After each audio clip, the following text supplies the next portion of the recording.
देखिए, पाकिस्तान में जो जो बजट है वो तो तकरीबन इररिलेवेंट हो चुका है। अस्सलाम वालेकुम जी, मैं सद्दाम हुसैन हूँ। I am assistant chief of policy at PIDE. हम यहाँ पे आज कॉन्फ्रेंस कर रहे हैं इस्लामाबाद में, एफराइन पार्क में। पहले 2 एडिशन हो चुके हैं, एक हमने लाहौर में किया था, एक पिछले ही कुछ महीने पहले ही इस्लामाबाद में किया था। ये कॉन्फ्रेंस क्या है? ये बेसिकली इकॉनमी फेस्टिवल है। हमारे यहाँ इकनॉमिक लिटरेसी भी नहीं है, लोगों को इकनॉमिक्स का पता नहीं है, और जो कुछ एक्टिविटीज़ होती भी हैं वो बड़ी खुश किस्म की और स्लाइड्स और प्रेजेंटेशंस होती हैं, तो आम आवाम उसमें आती नहीं है। जब तक आम आवाम नहीं आएगी, आम आवाम को इकनॉमिक इशू समझ नहीं आएंगे, आम आवाम की तरफ से डिमांड नहीं आएगी फॉर रिफॉर्म, तो रिफॉर्म नहीं हो सकेगी। तो ये हमने एक ये सोचा कि आम आवाम को लेके आने के लिए एक फ़न वे में, बड़े ओपन खुले अंदाज में फेस्टिवल हो, फूड हो, फैमिलीज़ के साथ आएँ, बच्चों को लोग लेके आएँ, तो एक्टिविटीज़ भी होती रहेंगी और उसके साथ साथ इकनॉमिक इशूज़ के ऊपर बात भी होगी। और उसके साथ हमने ये भी कहा है कि हम कोई स्लाइड अलाउ नहीं करें, कोई टेक्निकल प्रेजेंटेशन नहीं, एक अवामी अंदाज में, आवाम के साथ राब्ते में, आमने सामने स्टेज के ऊपर एक आम ज़ुबान में लोगों को इकनॉमिक के इशूज़ समझाएं। तो हमारा ऑब्जेक्टिव यही है कि लोगों को इकनॉमिक इशूज़ समझ आएँ, और जब उनको समझ आ जाए तो वो अपने जो नुमाइंदे हैं, जो इलेक्शन में जाते हैं, उनको बताएं कि हमें ये चीज़ चाहिए, हमें ये इस्लाह चाहिए, हमें ये रिफॉर्म चाहिए, तो फिर जाके कहीं ना कहीं चेंज आ सकती है।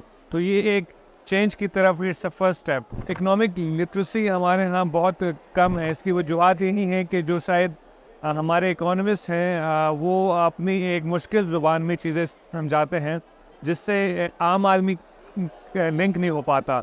आम आदमी को वो टेक्निकल लैंग्वेज और वो मैथमेटिकल फिगर्स वगैरह, तो ये कॉन्फ्रेंस उसी की एक स्टेप है कि हम आवाम को आम ज़ुबान में इकनॉमिक इशूज़ समझाएं कि इशूज़ क्या हैं।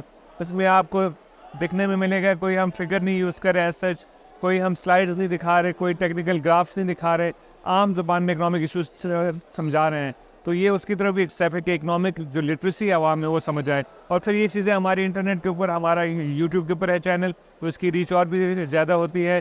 सो इस तरह के हम चाहते हैं कि पाकिस्तान के और भी जो इकनॉमिक इदारे हैं, इकनॉमिक डिपार्टमेंट्स से यूनिवर्सिटीज़ में, वो भी आगे बढ़ें, हमारे साथ हाथ मिलाएं, या अपने अपने डोमेन के अंदर इस तरह की इनिशिएटिव्स लें ताकि मुल्क में चेंज आए। देखिए, पाकिस्तान में जो बजट है वो तो तकरीबन इररिलेवेंट हो चुका है। आप देखते हैं कि पहले एनुअल बजट होते थे, कुछ इम्पैक्ट होता था।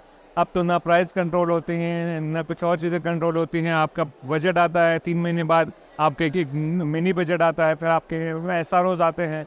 तो जब ये चीज़ें होंगी फिर तो बजट इररिलेवेंट हो जाएगा। बजट फिर प्रॉपरली एक आना चाहिए, उसको इम्प्लीमेंट होना चाहिए, SROs को ख़त्म होना चाहिए, जो मिनी बजट है उसको ख़त्म होना चाहिए, तो फिर ही बजट इम्पैक्टफुल होगा। और जब एक बजट होगा, ज़्यादा इम्पॉर्टेंट होगा, जब आपके पास ये गुंजाइश नहीं होगी कि इसके 3 महीने के बाद चेंज हो सकता है, या मिनी बजट आ सकता है, या SRO आ सकता है, तो फिर एक बजट के ऊपर फोकस हो सकेगा।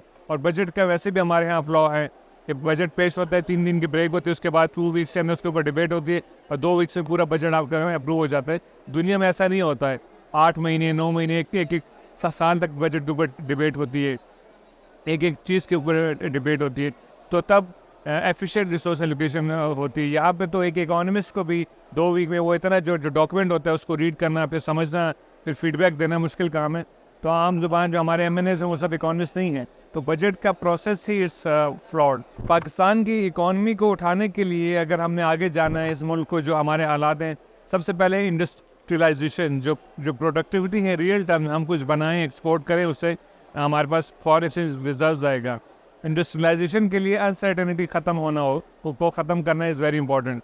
आप इंडस्ट्री को, जो इन्वेस्टर हैं, उसको आप एक फ्रेमवर्क दें कि अगले 10 ईयर्स या 15 ईयर्स तक यही फ्रेमवर्क रहेगा, तो फिर इन्वेस्टर आएगा। अगर इन्वेस्टर को यही नहीं पता कि 3 महीने बाद क्या होना है, तो आप पहले तो अनसर्टेनिटी ख़त्म करें, इंडस्ट्री के ऊपर फोकस करें, एजुकेशन और स्किल्ड एजुकेशन के ऊपर फोकस करें।